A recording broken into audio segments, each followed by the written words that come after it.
Welcome to exam study. This is Shivam Gupta. इस video में हम डिस्कस करेंगे सीटेट एग्जाम के लिए बाल विकास विषय का महत्वपूर्ण आज का टॉपिक जो है वार्षिकी, यानी कि वार्षिकी से एग्जाम में आने वाले इंपॉर्टेंट जो क्वेश्चन है इस वीडियो में हम डिस्कस करने वाले हैं। चलिए दोस्तों स्टार्ट करते हैं आज की वीडियो को।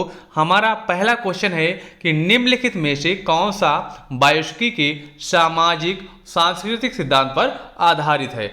पहले हम बात करने वाले हैं वार्षिकी के बारे में। वार्षिकी ने अपना कौन सा सिद्धांत दिया था, तो सिद्धांत उन्होंने दिया था सामाजिक सांस्कृतिक सिद्धांत जो है वार्षिकी द्वारा जो है दिया गया था।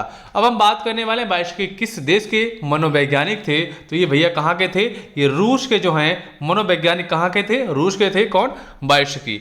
चलिए अब हम बात करने वाले क्वेश्चन के बारे में जिसमें उन्होंने पूछा है कि निम्न में से कौन सा वार्षिकी के सामाजिक सांस्कृतिक सिद्धांत पर आधारित है। हम बात करने वाले हैं वार्षिकी के बारे में। वार्षिकी का सिद्धांत था सामाजिक सांस्कृतिक सिद्धांत पर। ठीक है, सबसे पहले हम बात करते हैं भाषा। भाषा जो है, व्यक्ति जो होता है, बच्चा जन्म होता है, इसके बाद क्या है, परिवार से ही भाषा सीखता है ना। परिवार से परस्पर संबंध करके समाज में रह के उसके बाद वो स्कूल में जाता है। स्कूल जाने से पहले भाषा की अच्छी सी जानकारी जो अपनी मातृभाषा है बच्चा आसानी से सीख चुका होता है। तो बच्चा क्या करता है भैया, परस्पर परिवार में रह के, समाज में रह के, रिश्तेदारों के पास रह के भाषा सीख जाता है। तो इसके हम आंसर की बात करेंगे तो पहला है सक्रिय अनुकूलन, ठीक है, दूसरा है पारस्परिक शिक्षण, तीसरा है सांस्कृतिक निरपेक्ष संज्ञानात्मक विकास और चौथा है अंतर्दृष्टिपूर्ण अधिगम। लेकिन हम बात करते हैं इसके आंसर के बारे में, तो आंसर हमारा हो जाएगा पारस्परिक शिक्षण, यानी कि बच्चा जो है परस्पर रह के जो है सीख जाता है। चलेंगे अपने नेक्स्ट क्वेश्चन पर। नेक्स्ट क्वेश्चन है, अध्यापिका ने ध्यान दिया कि पुष्पा अपने आपकी किसी एक समस्या का समाधान नहीं कर सकती थी, फिर भी वह क्या है, एक वयस्क या साथी के मार्गदर्शन की उपस्थिति में ऐसा करती है। इस मार्गदर्शन को हम क्या कहते हैं, है ना। यानी कि कोई व्यक्ति है कुछ नहीं कर पा रहा है, अगर उसको आप क्या करते हैं, थोड़ी बहुत क्या है मदद कर देते हैं, हेल्प कर देते हैं, जिससे क्या है उसकी पूरी मदद हो जाती है, वह काम जो है आसानी से कर लेता है। जैसे अगर किसी बच्चे की बात करेंगे, वो साइकिल सिखाई जाती है, जिससे धीरे धीरे क्या है कोई बड़ा व्यक्ति उसको साइकिल सिखाने में थोड़ी मदद कर देता है, वो साइकिल सीख जाता है। ऐसे बहुत सारे कार्य हैं जिसमें किसी की भी मदद करके उसको सिखाया जा सकता है। तो इसके हम आंसर की बात करेंगे तो यानी कि हेल्प की गई है। हेल्प का मतलब हो जाएगा उसे क्या है, सहारा दिया गया है, यानी कि सहारा देने का मतलब हो जाएगा स्कैफ फोल्डिंग। इसका आंसर क्या हो जाएगा, स्कैफ फोल्डिंग, यानी कि सहारा देना, यानी कि उसकी मदद करके उसको क्या है सिखा दिया गया है। किसको? पुष्पा को। क्वेश्चन था कि पुष्पा अपने आप किसी एक समस्या का समाधान नहीं कर सकती थी, फिर भी वह एक वयस्क या साथी के मार्गदर्शन की उपस्थिति में ऐसा कर लेती है। क्या हुआ कि वयस्क व्यक्ति ने उसकी क्या मदद कर दी, यानी कि सहारा दे दिया। तो राइट आंसर सहारा देना हो जाएगा। चलेंगे दोस्तों अपने अगले क्वेश्चन पर। अगला क्वेश्चन क्या है देख लेते हैं। अगला क्वेश्चन है कि वार्षिकी बच्चों के सीखने में निम्नलिखित में से किस कारक की महत्वपूर्ण भूमिका पर बल देते हैं। अगर जब भी आप वार्षिकी का नाम देख लें तो जहां पर समाज मिल जाए तो समझ लो वो वार्षिकी का है। तो यानी कि इस वार्षिकी ने सामाजिक संस्कृति के सिद्धांत की बात ही की थी, तो वार्षिकी का सीधा आंसर हो जाएगा समाज से जुड़े थे, तो राइट आंसर हो जाएगा सामाजिक। क्या है? सामाजिक। इसका राइट आंसर हो जाएगा सोशल, यानी कि सामाजिक, याद रखिएगा। चलेंगे नेक्स्ट पर। नेक्स्ट है कि वार्षिकी के सिद्धांत में विकास निम्नलिखित में से कौन से पहलू की उपेक्षा होती है। यानी कि उपेक्षा यानी कि नेग्लेक्ट किया जाता है, यानी कि वार्षिकी की जो है उससे क्या है नेग्लेक्ट किया गया था। चलिए हम बात कर लेते हैं। पहला आपका सामाजिक है, ठीक है, तो सही था। इन्होंने सांस्कृतिक की बात की थी, भाषा की बात की थी। भाषा की अगर बात करते हैं, ठीक है, तो ये दो लोगों ने दी थी, एक जीन पियाजे ने, एक इन्होंने भी दी थी। ठीक है, वार्षिकी ने भी भाषा के बारे में बात की थी और जीन पियाजे ने भी भाषा के बारे में बात की थी, है ना। अब हम बात करते हैं वार्षिकी की जो नेग्लेक्ट चीज है वो क्या है, जैविक। तो जैविक ये जो है इसका राइट आंसर हो जाएगा, है ना। या नेग्लेक्ट यानी कि इसको हम गलत बोल सकते हैं, तो गलत यानी कि सही हमारा जैविक हो जाएगा इसका आंसर। चलेंगे दोस्तों अपने अगले क्वेश्चन पर। अगला क्वेश्चन है कि वार्षिकी के सिद्धांत का निहितार्थ क्या है। वार्षिकी के सिद्धांत का निहितार्थ क्या है देख लेते हैं। पहला ऑप्शन है कि प्रारंभिक व्याख्या के बाद कठिन सवालों को हल करने में बच्चों की सहायता ना करना। दूसरा है बच्चे उन बच्चों की संगत में श्रेष्ठतम रूप से सीखते हैं जिनका बुद्धि लब्धांक उनके बुद्धि लब्धांक से कम होता है।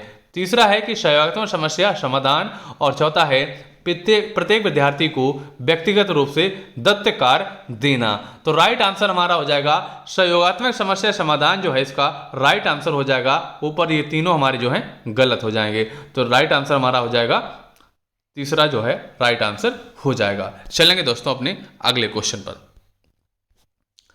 अगला क्वेश्चन है कि बच्चों के बारे में निम्नलिखित कथनों में से किस कथन की से वयस्की सहमत होते हैं। तो पहला है कि बच्चे तब सीखते हैं जब उनके आकर्षक पुरस्कार निर्धारित किए जाएं, गलत है। दूसरा है कि बच्चे चिंतन को तब समझा जा सकता है जब प्रयोगशाला में पशुओं पर प्रयोग किए जाएं, ये भी गलत हो जाएगा। तीसरा है बच्चे जन्म से शैतान होते हैं और उन्हें दंड देकर नियंत्रित किया जाना चाहिए, बिल्कुल गलत है, दंड नहीं देना है बच्चों को। बच्चे समवयस्कों और वयस्कों के साथ सामाजिक अंतःक्रिया के माध्यम से सीखते हैं, इसमें तो सामाजिक भी लग गया है, तो राइट आंसर हमारा यही हो जाएगा। बच्चे जो क्या हैं सामाजिक अंतःक्रियाओं के साथ माध्यम से सीखते हैं, यही हमारा राइट आंसर हो जाएगा। चलेंगे नेक्स्ट क्वेश्चन है कि लेब वायस्की के समाज संरचना सिद्धांत में दृढ़ विश्वास रखने वाले शिक्षक के नाते आप अपने बच्चों के आकलन के लिए निम्नलिखित में से किस विधि को वरीयता देंगे। पहला आपका है मानवीकृत परीक्षण, ठीक है, मानवीकृत परीक्षण। दूसरा है तथ्यों पर आधारित प्रत्यास्मरण के प्रश्न, और तीसरा है वस्तुपरक वैकल्पिक प्रश्न के प्रश्न, और चौथा आपका है सहयोगी प्रोजेक्ट। तो राइट आंसर हमारा हो जाएगा सहयोगी जो प्रोजेक्ट है, बिल्कुल राइट आंसर हो जाएगा, है ना। तो चौथा हमारा जो है राइट आंसर हो जाएगा। चलेंगे नेक्स्ट है कि एक शिक्षिका अपने शिक्षार्थियों की इस रूप में मदद करना चाहती है कि वे एक स्थिति की अनेक दृष्टिकोण की सराहना कर सकें। वह विभिन्न समूह में एक स्थिति पर वाद विवाद की करने के अनेक अवसर उपलब्ध कराती है। वायस्की के परिप्रेक्ष्य के अनुसार उनके शिक्षार्थियों के विभिन्न दृष्टिकोण करेंगे और अपने तरीके से उस के परिप्रेक्ष्य का विकसित करेंगे। यानी कि वाद विवाद के बारे में बात की गई, यानी कि कोई टॉपिक है उसके बारे में बच्चों को बोल दिया गया है कि तुम्हारे हिसाब से क्या सही है, तुम्हारे हिसाब से क्या सही है। ऐसे बहुत सारी समस्याएं हैं, जैसे कि कोई क्रिकेट मैदान में खेल हो रहा है ना, कोई बात हो गई, इसमें विवाद हो गया या छक्का था छक्का नहीं माना गया, तो बच्चे अपने अपने जो हैं उन्होंने जो देखा है उस हिसाब से अपने अपने बात रखेंगे।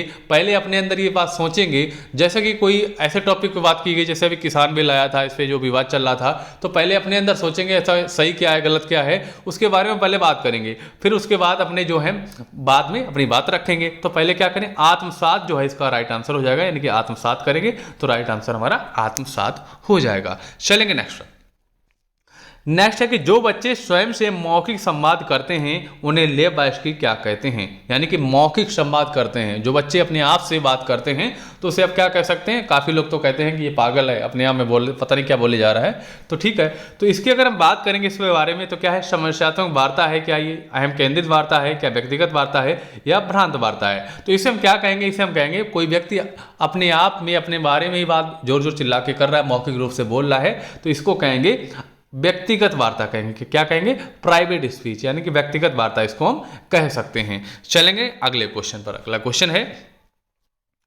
लेब वायस्की के अनुसार संज्ञानात्मक विकास का मूल कारण क्या है ना। संज्ञानात्मक विकास का क्या मूल कारण है, इसके बारे में हम बात करने वाले हैं। तो संज्ञानात्मक विकास का मूल कारण क्या है, सामाजिक अन्योन्य क्रिया है। तो राइट आंसर हमारा ये हो जाएगा। अगर दोस्तों आपको हमारा वीडियो पसंद आया तो वीडियो को अवश्य लाइक करें, ज़्यादा से ज़्यादा शेयर करें। अगर आप अपने चैनल को सब्सक्राइब नहीं किया सब्सक्राइब कर लें। अगर आपने हमारे टेलीग्राम चैनल से नहीं जुड़ जाए, जिससे आपको डेली की डेली जो PDF है उसके अलावा बहुत सारी जानकारियाँ जो है हमारे टेलीग्राम पर मिलती रहती हैं। चलिए दोस्तों, आपको मिलते हैं अपने नेक्स्ट वीडियो के साथ, तब तक के लिए जय हिंद, वंदे मातरम साथियों।